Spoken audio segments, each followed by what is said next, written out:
protect your family, my neighbor. It ends with me. It ends with malaria will end with malaria you. Ends with me. It ends with you. It ends with me. This message is brought to you by the Ministry of Health with support from the Churches Health Association of Zambia, CHAZ. Ozeron Funeral Services, under the supervision of Mr. Ronald Chimpanga, the Director of Operations, offers the following services: body care, caskets, coffins, tombstones, and long-distance transport. We also provide tents, chairs, and lowering machines. Find us in Lusaka at UTH and Charleston. Contact us on the number 0976 161213. That is 0976 161213. Or contact us via our 24/7 hotline on 0975 442107. We also have branches in Monze, Luansha, Chongwe, and Livingston. Ozeron Funeral Services. Come for affordable and quality services.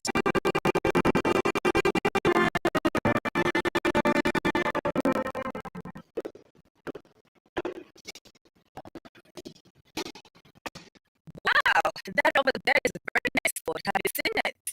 Of course. I have been looking at it since we got here. My worry is how people manage such vehicles and where they buy genuine parts from. I'm sure there's nowhere else apart from Shuma Auto Parts. They are the only supplier of genuine Ford and Mazda parts, which comes straight from the manufacturer. They have everything in stock for both latest and ordinary Mazda and Ford. They also still sell parts such as diesel filters, aircon filters, diesel pumps, steering pumps, turbochargers, engine overhaul gaskets, suspension parts, and body parts. If they don't have parts in looking for, they can order within 5 to 10 working days. To top it up, Shuma Auto Parts also supply Maxxis tires and CST tires. Really? But where are they found? They are found on Chatham Sunday Road, Cruiser Auto Workshop in Lusaka, or on 0979 192057 and 0960 747235. Email shumaautoparts@gmail.com. Shuma Auto Parts for all your standard vehicle parts.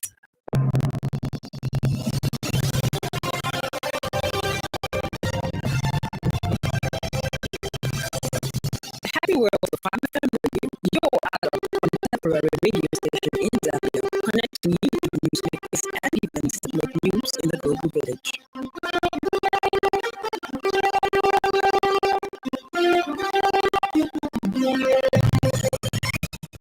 Good evening. This is the Father FMA News for 1830. The headlines. Shoma Court bailiff arrested for corrupt practices involving 7,000 kwacha. Higher Education Authority to introduce seal on student certificates in 2024. Cholera misinformation fuels deadly violence in Mozambique. And now with the news in detail, my name is Judith Mwabe. The country has, in the last 24 hours, recorded 17 deaths from the cholera outbreak, with 528 new cases. This brings the cumulative number of new cases to 7,529 since October 2023, while the number of deaths has increased to 292. 1,113 persons are still admitted, while 669 have been discharged. The Zambia National Public Health Institute's National Daily Cholera Update indicates that 47 districts have now been affected by the outbreak. The Anti-Corruption Commission, ACC, has arrested and charged a court bailiff in Choma for corrupt practices involving 7,000 kwacha. Tobias Samalala, 47, of Humba area in Choma, has been charged with one count of abuse of authority of office, contrary to the Anti-Corruption Act No. 3 of 2012. Details are that between 1st November 2018 and 31st December 2019, Tobias Samalala, a court bailiff at Choma Subordinate Court in Choma, did abuse the authority of his office by demanding and receiving 7,000 kwacha from a named person who had been sued in the courts of law, which amount was over and above the prescribed bailiff fees of 800 kwacha. The accused has been released on bond and is expected to appear in court soon. This is contained in a statement issued to Farm FM News by ACC Head of Corporate Communications, Timothy Mono. The Higher Education Authority says it will this year introduce a seal on certificates of graduating students from the higher education institutions in Zambia. Speaking during his address to higher education institutions in Zambia at the end of the 2023 Virtual Symposium Authority, Acting Director General Martin Mushumba says the measure has been necessitated in order to compound on quality assurance in the higher education subsector. In ensuring that students lived in habitable environments, Dr. Mushumba also called on higher education institutions in Zambia to prioritize the welfare of students by addressing concerns that arise in safeguarding students. He added that the higher education institutions in Zambia should further prioritize accommodation for international students, as this would raise Zambia into being a study hub of the region. Furthermore, the Acting Director General called on these institutions to invest in infrastructure development. This is contained in a statement issued by Boniface Musoba, the Higher Education Authority Corporate Communications Officer. President Hakainde Hichilema has expressed concern that citizens are being misled that the country can have a better economy without investments. President Hichilema had called for support for investments as opposed to perceiving investors as enemies. The president says, I must say clear, even before we formed government, when we were seeking the Ndola Regional Immigration Office has secured the convictions of 3 Somali refugees for being found in a place other than a refugee settlement without valid gate passes, contrary to the Immigration and Deportation Act No. 18 of 2010 of the laws of Zambia. Department of Immigration Public Relations Officer Namati Nshinka has identified those convicted as Muhammad 30, Abdi Mahiyadin, 21, and Muhammad Abdullahi, 20. Mr. Nshinka says the trio was nabbed on 22nd January 2024 during a routine cleanup operation conducted in Ndola's town center. He said the trio appeared before the Ndola Magistrate Court on 5th January 2024, where the court convicted and sentenced Mahiyadin and Abdullahi to a fine of 1,000 kwacha each, or 6 months imprisonment, while Isi was fined 2,000 kwacha, or indefinite 6 months simple imprisonment. Mr. Nshinka has also revealed that the Kafue Immigration Office on 8th January 2024 secured the convictions of a 34-year-old South African driver, Senetemba Colin Ritso, and a 42-year-old Zimbabwean farmer, Shamberese Paradza, for unlawful stay in Zambia. Similarly, the Kafue Immigration Office on 8th January 2024 secured the convictions of a 34-year-old South African truck driver, Sinetemba Colin Njito, and a 42-year-old Zimbabwean farmer, Shimbaratse Paradza, for unlawful stay to Section 11.3 of the Immigration and Deportation Act No. 18 of 2010 of the laws of Zambia. The duo was intercepted on 4th January 2024 during a routine compliance check at the Kafue security check their visit. Energy Minister Peter Kapala has unveiled a new 9-member board Rural Electrification Authority REA with a call on members to hit the ground running in executing their mandate. Speaking during the unveiling ceremony today, Mr. Kapala challenged the board to apply its efforts to 6 critical areas to drive rural electrification process, among them being optimizing the planning of all electrification projects. Mr. Kapala indicated that the government's resources may not be enough to meet budgetary allocation for RIA. Hence, the board should explore and guide management to attract private sector, non-government organizations, and the cooperative to play a role in electrification agenda. The minister also stressed the need to quickly update the electrification master plan to ensure it remains a live and accessible platform. I will be setting performance benchmark for you before close of next week, whose progress I will monitor and review after 6 months and at the end of the year. Mr. Bruce Jani is hereby appointed as a member and chairperson of the Board of Directors of the Rural Electrification Authority. The following appointments are also made for the remaining 8 members of the board. So the board will have 9 members. At the same event, RIA Chief Executive Officer Linus Chanda said the authority considers the unveiling of the board as one of the historical events in that it is the first board to serve under the RIA Act No. 5 of 2023, which was assented to by President Hakainde Hichilema. As management, we are fully aware of the ambitious program your government has pledged to implement to accelerate electrification program in the country so as to uplift the livelihoods of every Zambian. We also note that in ensuring equitable development, your government has increased and decentralized constituency development fund. This commendable act, Honorable Minister, only places the need for electrification in every part of the country, especially rural areas. Your government is also implementing through the presidency the 1,000 mini-grid project, which is another intervention in the quest to ensure access to electricity by every Zambian. And board chairperson Bruce Jani has assured that the board will not only hit the ground running immediately, but also provide the necessary strategic guidance to the Rural Electrification Authority management and staff. Government, through the Ministry of Community Development and Social Services, has launched the Urban Price Shock Emergency Cash Transfer to cushion the economic challenges faced by vulnerable communities. Beneficiaries will receive a top-up of 200 kwacha per month for a period of 6 months in addition to their regular social cash transfer amount. Speaking during the launch in Kabwe District, Community Development and Social Services Minister Doreen Mwamba noted that government is aware of the economic hardships in the country driven by external factors, hence the intervention.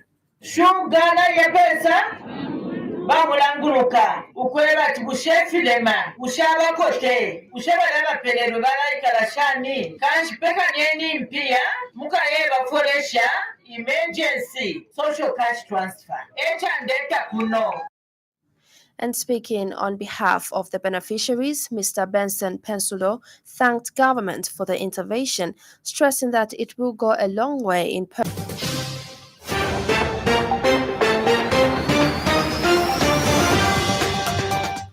Government has invested a sum of more than 8 million kwacha under the 2022 and 2023 Constituency Development Fund allocations for skills development in Chirundu constituency. Minister of Transport and Logistics Frank Tayali has urged the Zambia Airport Corporation Limited board to ensure that all commercial spaces are taken up through partnerships with the business community. Up next, the business news. 5FM Radio Business News. We mean business. Keep you current in commerce, trade, and industry, local and global. It's our business to keep you informed about business. A parliamentarian has challenged the government to publish without further delay details of the 2 deals with investors regarding Konkola and Mopani copper mines in order to promote the spirit of transparency and accountability. Chama North Member of Parliament Yotam Ta'Chalo says Zambians deserve a right to information regarding the contents of these 2 deals for the purpose of interrogation or scrutiny. Mr. Mtatalo is also advising the government to quickly address the concerns that have been raised by several stakeholders and unions in the mining sector regarding operations of the two mines. The lawmaker believes that this will ensure stability in the mining industry. He says the mining industry remains the backbone of the Zambian economy, hence any further instability in the sector has far-reaching economic consequences, as evidenced by the rapid depreciation of the kwacha against major foreign convertible currencies. It is highly unlikely that the New Dawn government's ambitious plan of achieving 3 million metric tons of copper output in a decade can be achieved, thereby exacerbating high levels of poverty and unemployment on the copper belt. Fellow countrymen and women, I recall that during the privatization of the copper mines by the MMD government, the Mine Workers Union of Zambia MUZ was involved in the privatization process, as they were part of the subcommittee taking into account that trade unions represent the most important factor of production. 5FM Radio Business News. We mean business. Keep you current in commerce, trade, and industry, local and global. It's our business to keep you informed about business. And now in foreign news, at least 3 community leaders in Mozambique have been killed and around 50 houses set on fire following a wave of misinformation about a cholera outbreak, the authorities have said. Officials said most of the attacks have been led by the Naparamas, a militia group that has taken up arms against jihadists in the northern Cabo Delgado province. Here's Rwanda from the BBC. Poland's former Interior Minister Mariusz Kaminski says he's going on hunger strike after he and his deputy were sent to prison for abusing the powers of their office. Mr. Kaminski had been pardoned by President Andrzej Duda. The former coach of China's national football team has admitted landing the coveted job through bribery. Li Jie also revealed that he'd fixed matches to secure promotion for 2 club sides he'd once managed. He made the confessions and others in a documentary shown on national television in China. An impeachment hearing is due to begin in Washington shortly into the U.S. Homeland Security Secretary Alejandro Mayorkas. Republicans in Congress accuse him of being derelict in his duty to secure the southern border with Mexico. If they're successful, Mr. Mayorkas would be the first U.S. cabinet secretary to be impeached in nearly 150 years. Police in Georgia are searching for a human rights activist who believed to have been responsible for vandalizing a controversial painting of Joseph Stalin. And finally, in sports news, FIFPro and 2023 FIFA Women's World Cup Copper Queens players have signed a 4-year image rights collective agreement worth $100,000, equivalent to about 2,700,000 kwacha. The deal means that FIFPro, a global union for professional footballers working with local affiliates, the Footballers and Allied Workers Union of Zambia, will grant the players' body the right to use the image rights for the permitted purpose until the next FIFA Women's World Cup in 2027. Every year, FIFPro will disperse the $25,000 to FAWUZ for distribution for 25 players, which include Copper Queens vice captain Grace Chanda and goalkeeper Hazel Nali. Speaking at the check presentation of the first of the four $25,000 to be dispersed annually, FA's General Secretary thanked FIFPro and FAWUZ for the landmark payout, which is the first ever payout for a national team in Zambia. And that sports item brings us to the end of the news this evening. But before we go, a recap of the top stories.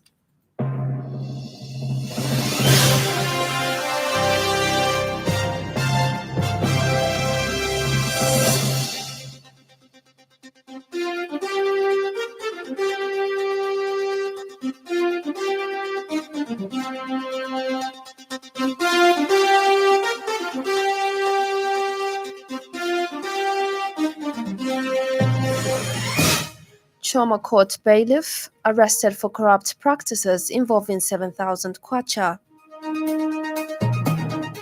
Higher Education Authority to introduce seal on student certificates in 2024.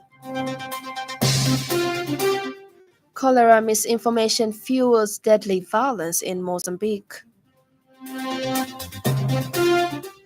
For more news, follow us on Facebook, 5FM Radio Zambia.